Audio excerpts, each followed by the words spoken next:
I don't know what's happening to this country, but every one of these institutions has been devoured by the progressive movement.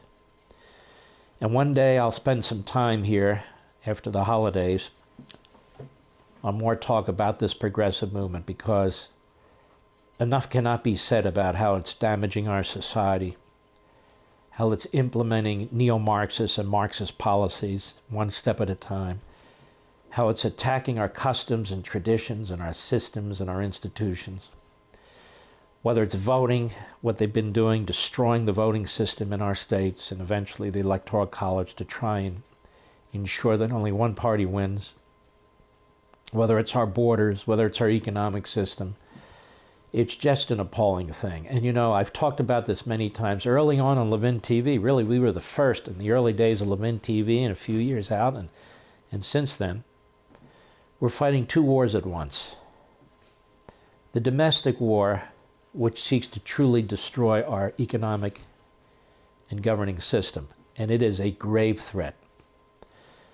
And a foreign war. It's not a shooting war yet, but Communist China. As I've said many times, as my guests have said many times, they are on the move.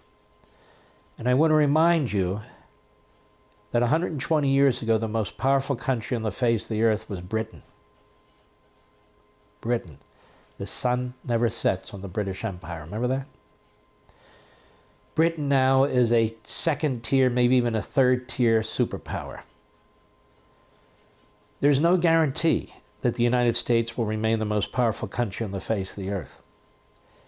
In fact, as I argued in radio, we're currently, thanks to what these institutions are doing now that they've been devoured by the left, beginning a decline that we're trying to reverse, you and me and the president. China is in an upward trajectory economically and militarily. And they see the weakness within the United States, and they're thrilled about it. They see the riots, they see the attacks on the Founding Fathers, they see the monuments that were pulled down, the book burning that's going on, what's going on our college campuses. I mean, hell, they helped create some of this. They think this is the best thing. Well, I won't say since what.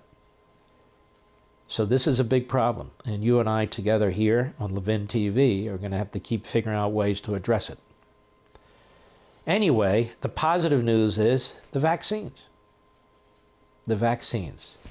And I want to salute all the people who worked on it, people whose names we don't know, all the people in white coats.